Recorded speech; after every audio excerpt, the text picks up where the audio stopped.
जब कॉन्स्टिट्यूशन लिखा गया था तो उस टाइम 395 आर्टिकल्स थे और 8 शेड्यूल्स थे। बाद में बढ़कर शेड्यूल्स 12 हो गया और आज के डेट में आर्टिकल्स जो है बढ़कर 448 हो गया है। Got it? बोलिए। We read about the salient features of the Indian constitution in which we read federalism, parliamentary form of government, directive principles of state policy, independence of judiciary, fundamental rights and duties, secularism, the most comprehensive constitution. Okay, क्या लिखा है?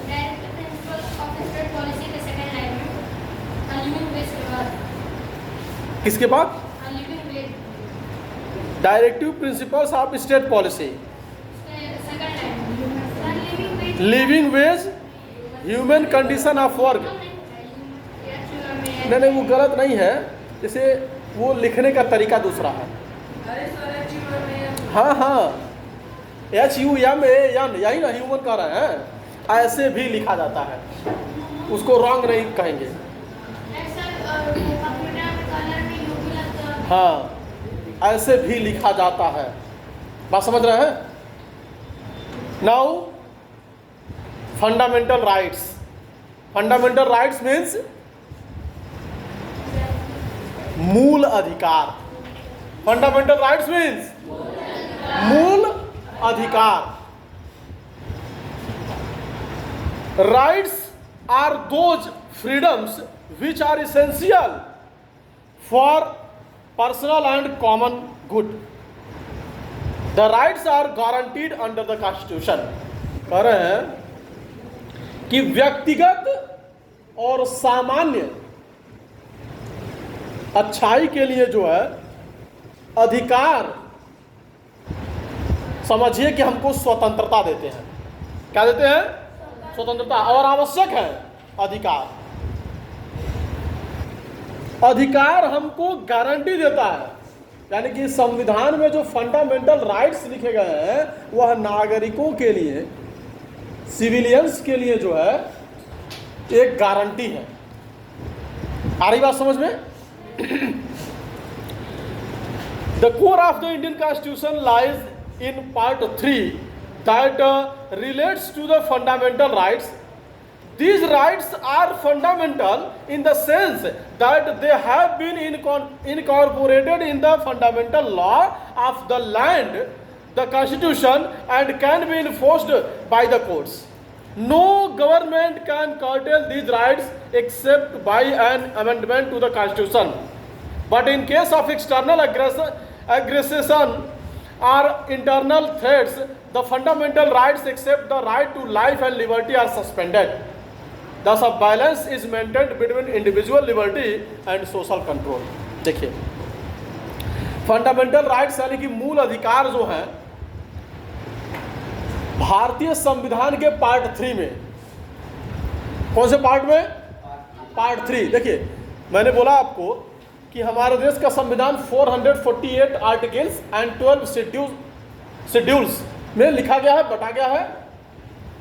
उसमें संविधान को 25 parts में बांटा गया है। कितने? 25। स्टार्टिंग में 22 था, अभी बढ़कर 25 हो गया। तो उन 25 पार्ट्स में से जो पार्ट नंबर 3 है, ये समझिए कि संविधान का सबसे प्रमुख पार्ट है, most important part of the constitution because of fundamental rights. यानी कि संविधान का पार्ट 3 जो है वह सबसे महत्वपूर्ण पार्ट है, केवल फंडामेंटल राइट उसमें लिखा है, इस वजह से मूल अधिकार उसमें लिखा हुआ है। फंडामेंटल राइट यानी कि मूल अधिकार से सेंस ये कि कोर्ट के द्वारा हमको संविधान के द्वारा जो अधिकार मिला तो कोर्ट भी उसको फॉलो करेगी। यानी कॉन्स्टिट्यूशन ने जो हमें अधिकार दिया है उस अधिकार को कोर्ट जो है फॉलो करेगी।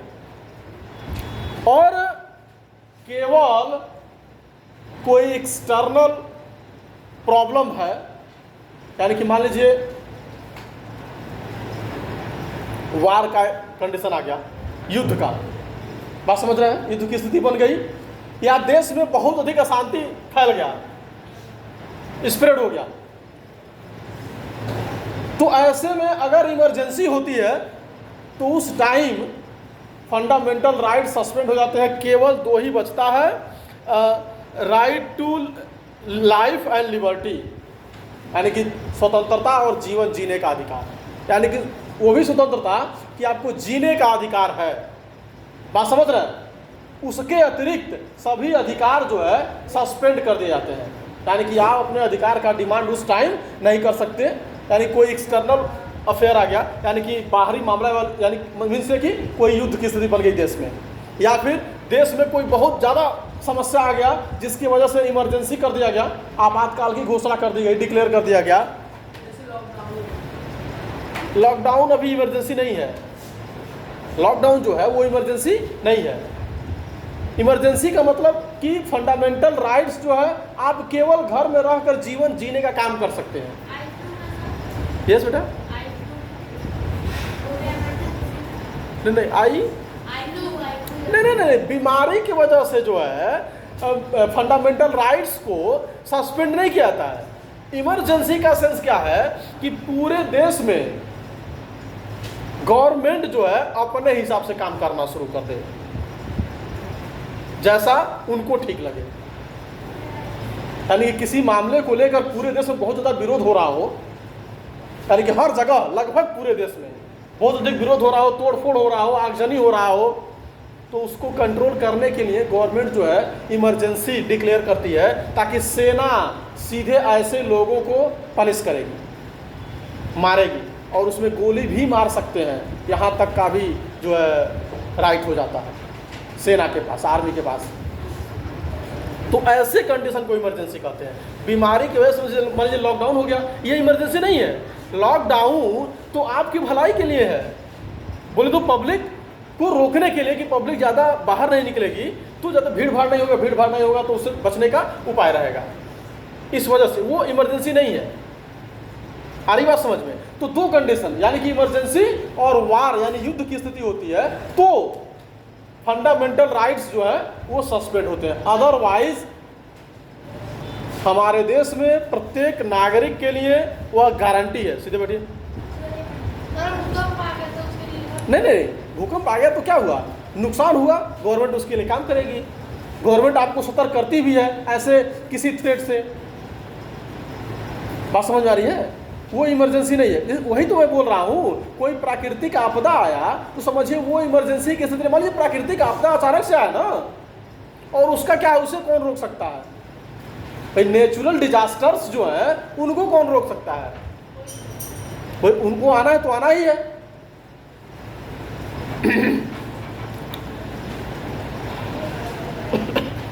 The Constitution of India provided for the right to property as a fundamental right, but the 44th Amendment Act of the Constitution in 1978 deleted this right from the list of fundamental rights. याद रखिएगा।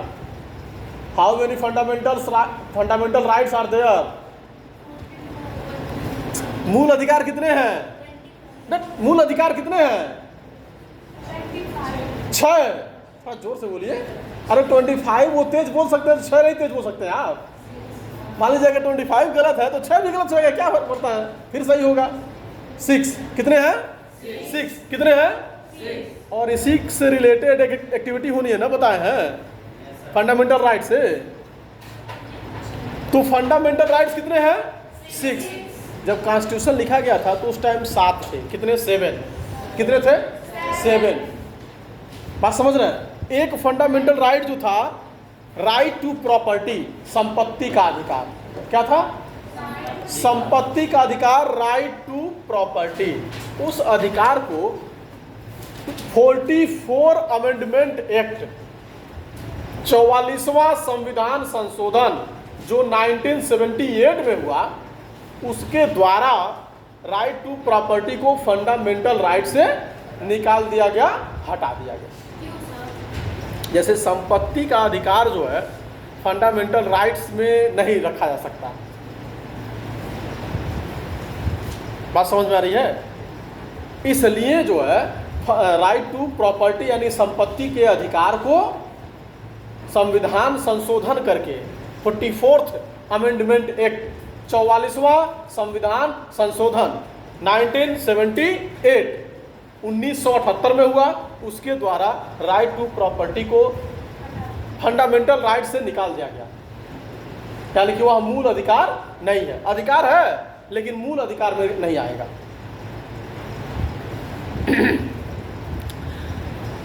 It is no longer a fundamental right, though it is still a legal right.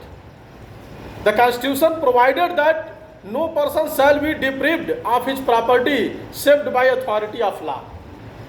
यानी कि वो अधिकार है लेकिन fundamental right यानी कि मूल अधिकार नहीं है। किसी भी संविधान जो है ऐसी व्यवस्था देता है कि कोई भी किसी भी व्यक्ति को no person shall be deprived of his property, किसी भी व्यक्ति को उसके संपत्ति से वंचित नहीं किया जा सकेगा। यानी कि ऐसा नहीं होगा कि किसी व्यक्ति का संपत्ति है तो उसको कोई छीन ले, ऐसा नहीं होगा। नहीं तो सरकार छीनती नहीं है ना, उसके बदले में व्यवस्था देती है सरकार, और कोई नहीं कर सकता उसको।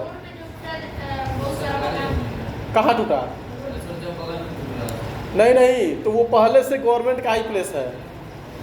वो जो लोग वहाँ घर बना लिए हैं, गलती उनकी है कि वो गलत जगह पे घर बना लिए हैं, इसलिए टूट रहा है। क्या द फंडामेंटल, जैसे आपका पर्टिकुलर यानी कि आपका भूमि है तो पैसा मिलेगा। आप गवर्नमेंट के भूमि में जाकर घर बना लिए तो घर टूटेगा तो पैसा मिलेगा? तुड़वाई भी देना पड़ेगा या खुद तुड़वाना पड़ेगा। हाँ, the fundamental rights are grouped under the following categories.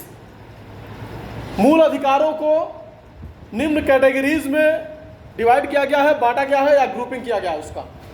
जिसमें से पहला है right to equality. First fundamental right was right to equality, समानता का अधिकार। राइट टू इक्वलिटी मीन्स समानता का अधिकार। भारतीय संविधान जो है भारतीय राजनीति में समानता को प्रदर्शित करता है। भारतीय संविधान भारतीय राजनीति में समानता को प्रदर्शित करता है। संविधान जो बनाने वाले लोग थे उन्होंने समानता के अधिकार को प्राथमिकता दिया। यानी कि जो लोग संविधान लिख रहे थे, बना रहे थे, उन लोगों ने सोचा कि समानता के अधिकार की सबसे अधिक आवश्यकता है, इसीलिए राइट टू इक्वलिटी को नंबर 1 पर रखा गया, समानता का अधिकार। Because of inequalities prevailing in Indian society, और इसलिए भी रखा गया क्योंकि हमारे भारतीय समाज में बहुत ज्यादा असमानता फैला हुआ था। सर, जो राइट टू प्रॉपर्टी था वो मतलब किसी नंबर पे था? पहले पे या फिर नहीं, पहले पे तो नहीं था।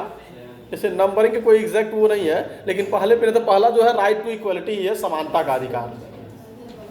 तो सर लास्ट में था? वही कर रहे हैं कि कहीं, हाँ लास्ट में ही कर सकते हैं।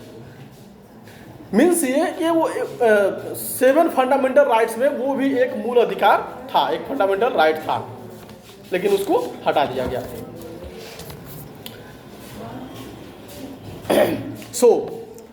सबसे पहले राइट टू इक्वलिटी यानी समानता के अधिकार को लिखा गया।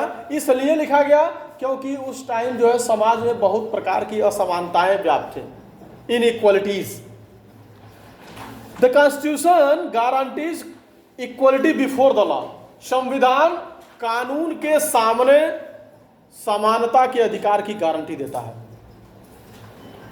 संविधान जो है बिफोर द लॉ यानी कि कानून के सामने समानता की गारंटी देता है, और no discrimination will be made between citizens on the grounds of religion, caste, race, sex, place of birth etcetera.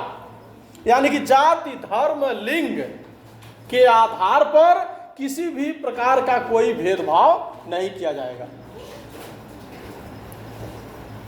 यानी कि महिला पुरुष या हिंदू मुस्लिम सिख ईसाई गरीब अमीर दे दीजिए गिलास, इसके आधार पर किसी प्रकार का कोई डिस्क्रिमिनेशन यानी कि भेदभाव नहीं होगा। ये राइट टू इक्वलिटी कहता है।